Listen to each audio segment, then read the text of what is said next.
Buenas tardes. El día de hoy vamos a realizar la entrevista al experto. En este caso tenemos compañía, estamos acompañados de Pablo Rodríguez, el cual es profesional en la es licenciado en educación física y técnico deportivo de especialidad de voleibol. Entonces, vamos a empezar. Pues nos gustaría, Pablo, que nos comentaras un poco de tu experiencia, qué estudios tienes, de dónde eres y todo esto, por favor. Bien, soy técnico deportivo en vóley, licenciado en educación física y magíster en deportes colectivos de alto rendimiento. Soy de Uruguay, entreno selección femenina nacional de vóley playa.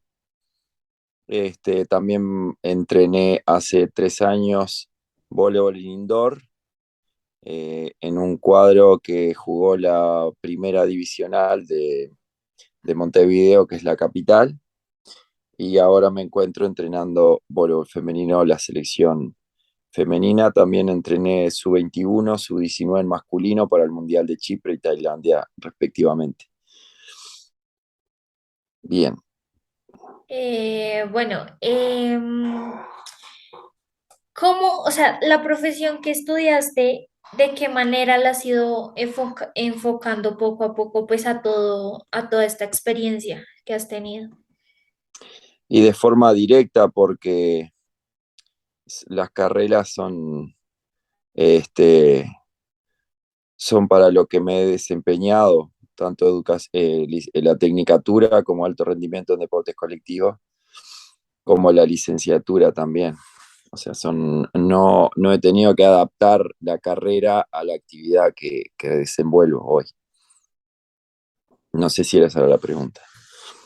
Sí, básicamente sí. Entonces, mi compañero Juan Felipe Naranjo te va a hacer la siguiente pregunta. Perfecto. ¿Cómo estás? Mucho gusto, espero se me escuche bien. La siguiente pregunta que yo voy a realizarte es, ¿qué métodos de entrenamiento se podrían aplicar para mejorar la técnica del saque brasilero? Y bueno, yo tengo una metodología que no es una metodología tradicional, sino es, es más bien crítica, es la del Barcelona, que uno trata de ver el alumno, lo central es el alumno y ver de qué manera el alumno incorpora el conocimiento. Entonces la metodología puede ser global, donde el alumno ve el gesto total y si tiene buenos patrones coordinativos, buena capacidad coordinativa, puede totalmente, si es más analítico, eh, empezar por segmentos corporales, primero los movimientos de brazo, después incorporar la carrera, es según eh, las prestancias que muestre cada uno de los atletas. Eh, no tengo una secuencia para todos igual, se trata de eso. Pero eh, a veces explicando ya aprenden, a veces, y va a depender también, porque depende también de cómo estamos hablando de aprendizaje, estamos hablando en edades tempranas donde no se han desarrollado todas las capacidades. Entonces hay algunos chiquilines que ya tienen ciertas capacidades más desarrolladas, por ejemplo la fuerza, que le permite hacer ciertos gestos eficientes, y hay otros chiquilines, por ejemplo, que la capacidad de fuerza no es suficiente y por más que tengan el patrón motor no van a conseguir realizarlo. Entonces, tratar de ver cuál es el eslabón que falta para fortalecerlo, desarrollarlo y en base a eso llevar a los patrones coordinativos correctos. No sé si me pude explicar bien a lo que voy. No hay una metodología, no hay un protocolo. Ok, perfecto, o sea, lo manejas tú como el estilo que has empezado a aplicar para ver y entender que han salido resultados. Has, Sí, y desde ese sí, punto, pues has ido implementando a tu gusto como entrenador la técnica en el saque brasilero. Sí, perfecto. sí. Hay chiquilines que van a llegar y vienen con un bagaje motor del tenis, de otros, por ejemplo, del tenis van a traer gestos parecidos motores, pero fuerza en tren superior que ya les permite. eh, entonces hay que modificar ciertos patrones motores, pero ya tienen la fuerza. Y hay otros que no tienen ni los patrones motores ni la fuerza. Entonces Ok, es la, el, la metodología al servicio del alumno, no el alumno al servicio de la metodología. ok, listo, perfecto. Muchísimas gracias. Continuamos, Cami. Muchas gracias. Bueno, espero se me esté escuchando bien. Sí, Mucho gusto. Y pues yo quería continuar con la siguiente pregunta, que pues es si el trabajo de fuerza puede ayudar a corregir patologías musculares que generen el realizar un saque brasilero. sí, totalmente. Principalmente en los estabilizadores escapulares. eh, Tiene que haber en la zona media también para la estabilidad. Este, También la musculatura pectoral anterior para realizar el gesto y como forma de protección para la lesión de hombro, el manguito rotador, los estabilizadores escapulares y las zonas medias principalmente para ese saque. Vale, gracias. Bueno, buenas tardes. En mi caso, quería pasar a la siguiente pregunta, que es, ¿qué nivel de eficiencia técnica tiene el saque brasilero? Pues comparándolo con el saque, digamos, denominado como de seguridad en cuanto al juego. ¿Y por qué?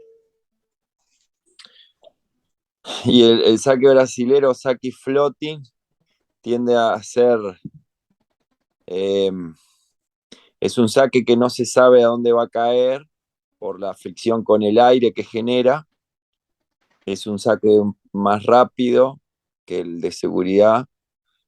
Eh, no tiene tanta parábola porque se hace desde un punto más alto. Entonces, eso genera mayor eficiencia. El porcentaje de eficiencia que va a tener solo se puede comparar con el otro saque. Este, Durante el partido, la eficiencia va a depender de la capacidad de recepción del contrario también. Este, pero sin duda es de los saques más utilizados eh, porque el dónde va a descender la pelota por la fricción del aire que te decía es una incertidumbre, entonces complica el receptor. Pero, o sea, que creería que no es tan, ¿cómo decirlo? Recomendado hacerlo porque pues a la vez si no se tiene conocimiento o no se tiene como ese poder de saber hacia dónde va a caer puede ser una desventaja. No, no, el que saca puede llegar a tener control de la zona donde va a caer, pero dentro de esa zona, por ejemplo, yo puedo sacar a zona 1, a zona central, a zona 6 o a zona 5, pero cuando va llegando a los brazos del receptor, tiende a moverse la pelota. Ah, ok, entiendo. Muchas gracias. No, no, la variable por la fricción del aire, de pelota con el aire, al no girar, al no tener top, que se llama, que sería la bola que gira, eh, tiene un margen de movilidad dentro de lo que es la zona si el que hace el servicio tiene manejo, va a tener la intencionalidad de mandar.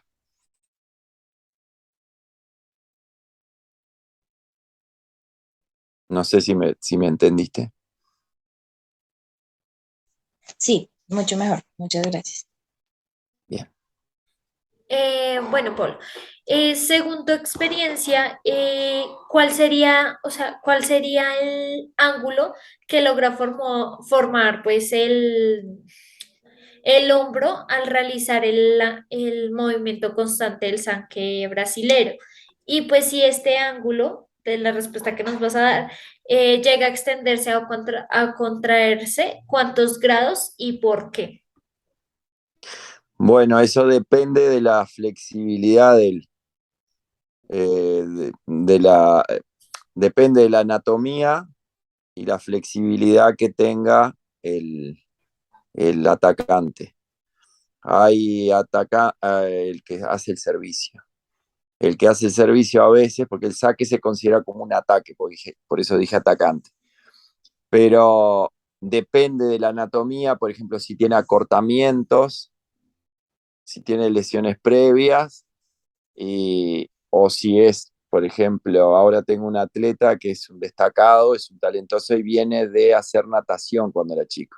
Entonces su amplitud angular es mayor que la de otro jugador que ha pasado, tiene, por ejemplo, cierta rigidez en el hombro por callosidades de tener muchos años de sobreuso ese hombro, por ejemplo. En cuanto al ángulo, nunca medí yo, no te puedo dar ese dato. Nunca hice ese estudio de medir el ángulo del hombro. Listo. Pero sientes que, digamos, lo que tiene que ver pues con este movimiento, pues no el ángulo exacto, pero sí alguna, o sea, el movimiento llega a extenderse o contraerse. Sí, hay una extensión de brazo hacia arriba porque es por encima de la cabeza, este, y, y luego el empuje del brazo que baja, pero siempre es el golpe por encima de la cabeza. Ok, Pablo. No sé si te puedo ayudar. Sí, sí, señor. Juan, continúa. Listo, continuando un poco más, te voy a hacer una pregunta que hablaría sobre un poco más sobre los movimientos biomecánicos. Entonces, nosotros reconocemos, como ya nos acabas de decir, que es extensión del brazo, tiene que estar por detrás de la cabeza, pero a la hora de reconocer el tren superior, ¿qué partes y qué músculos de forma estructural tú nos podrías nombrar que generen este movimiento? Entonces podría ser, digamos, el recto abdominal que suba por el pectoral, el hombro, el deltoide, el bíceps, antebrazo. ¿Nos podrías describir un poco mejor Exacto. Sí, cómo es? sí, se pone la pelota en el brazo contrario, enfrente, en el eje del cuerpo, de brazo extendido, hay una aproximación en carrera, se hace el salto, se lanza la pelota por encima y ahí hay un movimiento que se llama espiro diagonal, o sea, comienza en el recto abdominal, en realidad hay una transferencia del tren inferior, si bien no se arma el arco de tensión como se arma en un ataque, sí hay una contracción que comienza en el recto abdominal, pero es una contracción cruzada en diagonal que no hay una contracción, por ejemplo, del pectoral izquierdo, sí del pectoral derecho mayor en proporción. ¿Me explico? Y la activación mayor está en el abdominal, si bien es el recto abdominal, mayor en proporción a la porción izquierda si soy diestro. Sí, Y ahí es como vos nombraste, hay activación de grupos musculares, no de músculos en sí. Eh, hay transverso, actúa también, pectoral, deltoide, y según la técnica o la fuerza que tenga la persona, utilizará mayor pectoral, deltoide, o si por ejemplo carece un poco de fuerza, eh, también ejecutará un poco de fuerza con el tríceps. y obviamente antebrazo actúa de casi que un esfuerzo isométrico porque la muñeca se mantiene rígida, entonces no tiene tanta elongación como podría tener el pectoral. Perfecto, muchísimas gracias. Ampliando un poco esa preguntita de la forma biomecánica, ¿cómo generas tú que en el cuerpo no hayan compensaciones? Digamos que el que es diestro y siempre saque de forma brasilero diestro, diestro, diestro, ¿cómo hacemos para Bueno, que cambie un en, poco a la izquierda y eso? bueno, hay que en las horas de trabajo de gimnasio hay que contrarrestar esa sobrecompensación que hay sobre el lado, el hemisferio derecho.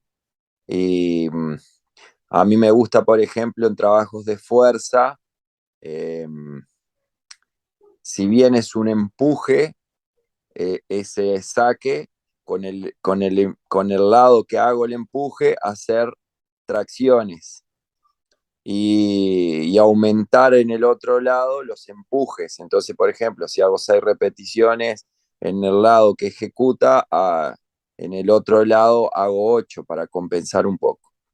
Trato de equipararlo ahí. Este,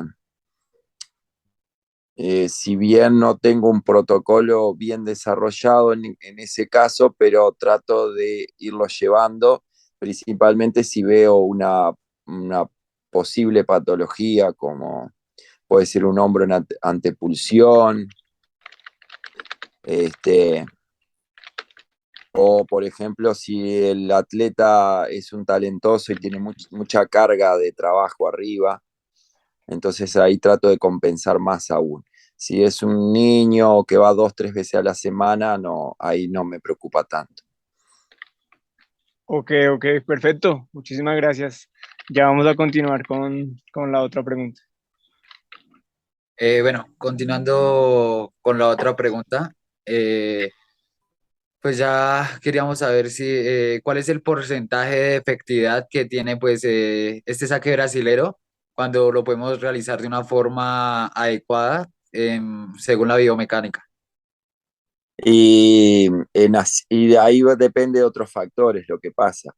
Depende del rival, el nivel del rival, y depende puede estar bien ejecutado, pero puede tener particularidades que se llaman, que es del atleta, por ejemplo, que lo logre hacer que salga con mayor variación en el aire o menor. Entonces, hay otros factores que entran fuera de el saque y ese tipo de saque y que sea solo ese. Entonces no hay un número de eficiencia porque entran otros factores.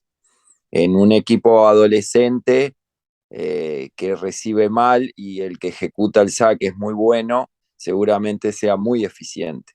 Si vas a jugar contra un equipo profesional, la eficiencia va a bajar.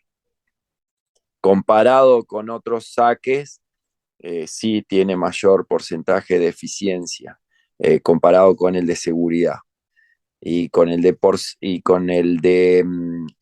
potencia, el otro saque que hay de potencia es más eficaz en aciertos que el saque potencia. En aciertos dentro de la cancha, en puntos el potencia quizás es más eficiente, pero nadie lo sostiene tanto en el tiempo como el servicio brasileño. Ok, entiendo, entiendo. Y digamos, factores externos como lo es, digamos, que hace mucho viento, eso también pueden influir en ese tipo de saque. Sí, habría que dividir que cuando el viento es en contra, aumenta la eficiencia y cuando el viento es a favor, baja la eficiencia en voleibol playa. En voleibol indoor no existe ese problema. Vale, gracias. Ya continuamos con nuestra siguiente pregunta. Bueno, ya como introduciéndonos algo más hacia lo personal, hacia la experiencia que has tenido tanto en vóley playa como indoor. Quisiéramos saber qué elementos consideras que deben ser qué elementos biomecánicos consideras que debe ser como base en los deportistas para que se pueda realizar este saque como de forma más eficaz y eficiente.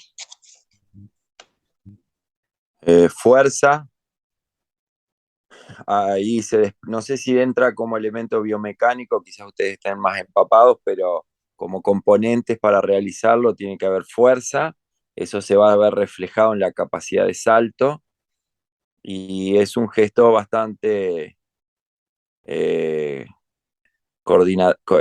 que necesita coordinación, porque hay una carrera, un salto, y en ese salto también se lanza la pelota en el aire y ahí se ejecuta y tiene que tener un lugar a donde va la pelota, no puede salir para cualquier lado. Entonces, la fuerza es bastante importante.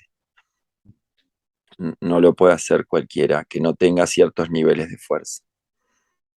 Este, eh, Podría ser también temporoespacial porque hay que tirar bien la pelota y en el aire pegarle.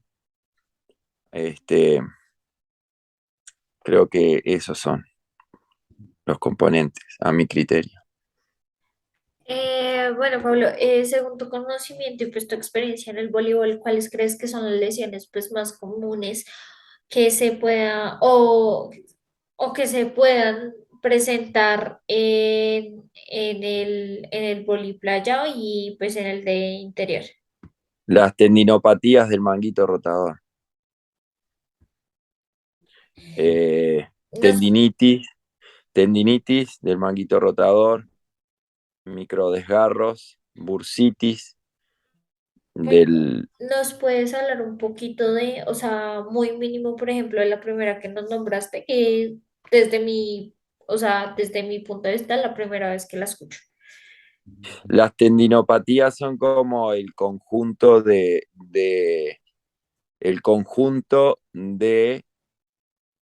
lesiones que pueden haber en un hombro por sobreuso. Y entrarían la tendinitis, entrarían las bursitis, todas las inflamaciones de manguito rotador y del ligamento de la corredera bicipital. Esas son las lesiones más recurrentes en el vóley, tanto en indoor como en vóley playa. Listo, Pablo. Por, so- Entonces, por sobreuso y porque no es un movimiento natural, golpear arriba de la cabeza no es un movimiento natural. Felipe, sigue con la siguiente pregunta, por favor. Claro que sí. La siguiente pregunta, seguimos hablando un poco sobre la biomecánica. Y ¿existe alguna variación biomecánica en el saque brasilero entre el vóley de playa y el vóley de interior? Biomecánicamente no hay parametrizaciones que se llama de la fuerza, pero la mecánica la biomecánica es la misma. Parametrización de la fuerza porque la cancha mide 8x8 en playa y en indoor es 9x9 y también varía eh, el tipo de pelota, pero la biomecánica es la misma. Ok, perfecto, muchas gracias.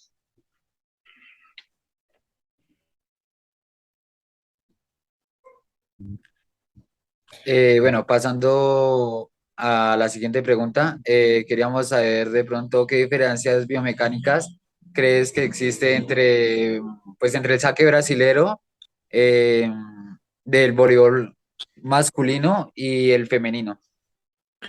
El golpe, ¿qué diferencias hay? La pelota va más recta en el femenino porque la red es más baja.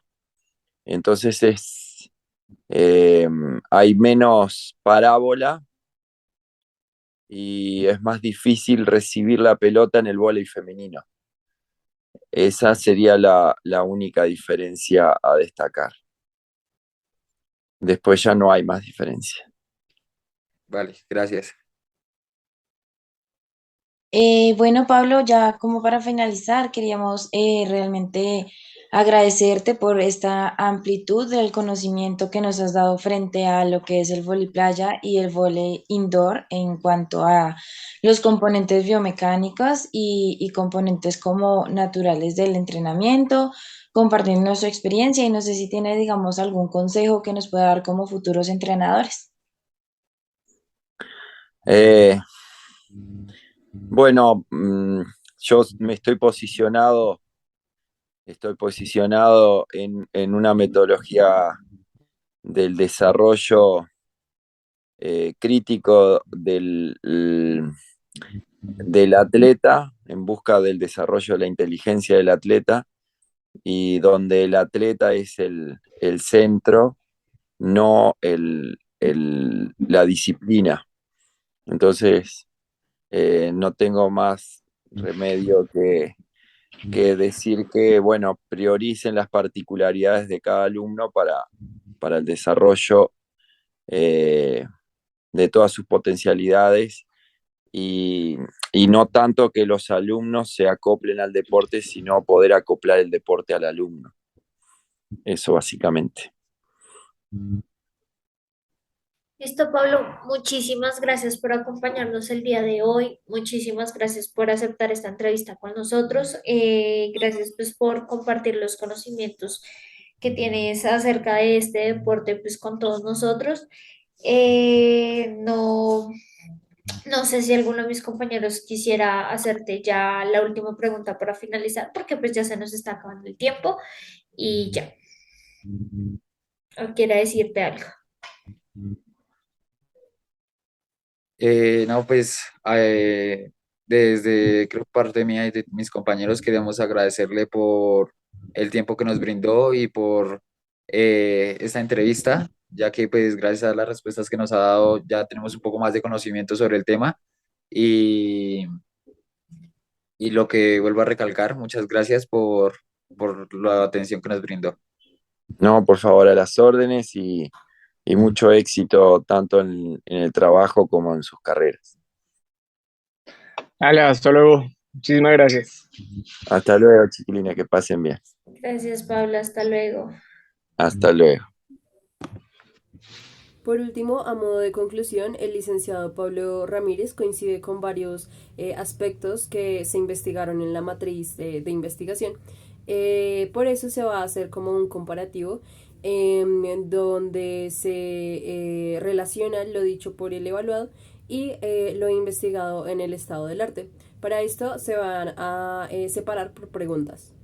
En la 10ª pregunta, el licenciado expresa que una de las lesiones más comunes se da en el manguito rotador, el cual tiene como estabilizador el infraespinoso que se menciona en el artículo número 5, demostrando en este que la frecuencia con la que se realiza el movimiento del saque puede influir en la fatiga muscular clínicamente significativa, lo que conlleva al deportista a tener posibles lesiones a largo plazo, más a corto plazo el deportista pues no percibe esta fatiga.